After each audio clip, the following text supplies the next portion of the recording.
ഇടയ്ക്കിടയ്ക്ക് തൊണ്ടവേദന വരിക, ഈ ഒരു ഇൻഫെക്ഷൻ നിങ്ങളുടെ ചെവിയിലോട്ടും അതുപോലെ തന്നെ മൂക്കിന് ബ്ലോക്ക് ഒക്കെ ആയിട്ട് വരുന്ന സിറ്റുവേഷൻസ് ഉണ്ട്.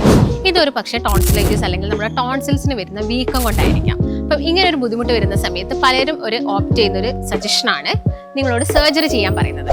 അപ്പം എല്ലാ കണ്ടീഷനിലും നമ്മളിത് സർജറി ചെയ്യുന്നത് നല്ലതല്ല. കാരണം ഈ ഒരു ടോൺസിൽ എന്ന് പറയുന്നത് നമ്മുടെ പ്രതിരോധ വ്യവസ്ഥയിൽ തന്നെ ഇമ്പോർട്ടൻ്റ് ആയിട്ടുള്ള ഒന്നാണ്. അപ്പം ഇതിൻ്റെ ഒരു റിമൂവൽ എന്ന് പറയുന്ന സമയത്ത് തന്നെ നമ്മുടെ ശരീരത്തിൽ ഇമ്മ്യൂണിറ്റി കുറയാനൊക്കെ ഉള്ള ചാൻസസ് ഉണ്ട്. അപ്പം ഇങ്ങനെ ടോൺസിലൈറ്റിസ് വരാനുള്ള പ്രധാനപ്പെട്ട കാരണങ്ങൾ നോക്കുന്ന സമയത്ത് ഇടയ്ക്കിടയ്ക്ക് അലർജി വരുന്ന ആളുകളിൽ ഇങ്ങനെ ഒരു പ്രശ്നം ഉണ്ടാവാം. നമ്മുടെ ബോഡീൻ്റെ ഇമ്മ്യൂണിറ്റി കുറയുന്ന സമയത്ത് പെട്ടെന്ന് വൈറസും ബാക്ടീരിയസും ഒക്കെ അറ്റാക്ക് ചെയ്യുന്ന സമയത്ത് ഈ ഒരു പ്രശ്നം ഉണ്ടാവാം. അതുപോലെ തന്നെ ടെമ്പറേച്ചറിൽ വരുന്ന ഒരു വേരിയേഷൻസ്, അതായത് നല്ല ചൂടുള്ള സമയത്ത് നമ്മൾ നല്ല തണുത്ത വെള്ളമൊക്കെ കുടിക്കുന്ന സമയത്തും ഈ ഒരു പ്രശ്നം നമുക്ക് വരാനുള്ള ചാൻസസ് ഉണ്ട്. അപ്പം നിങ്ങൾ ഈ പറയുന്ന കാരണങ്ങൾ കൊണ്ടൊക്കെ ആണെങ്കിൽ ഈ ഒരു കാരണത്തിലുള്ള ട്രീറ്റ്മെന്റ് എടുക്കാൻ വേണ്ടിയിട്ട് പ്രത്യേകം ശ്രദ്ധിക്കണം. നിങ്ങളിത് ട്രീറ്റ്മെന്റ് എടുക്കാതെ പോകുന്നുണ്ടെങ്കിൽ പിന്നീട് നമുക്ക് ഹാർട്ട് സംബന്ധമായിട്ടുള്ള പ്രശ്നങ്ങളൊക്കെ വരാനുള്ള ചാൻസസ് വളരെയധികം കൂടുതലാണ്.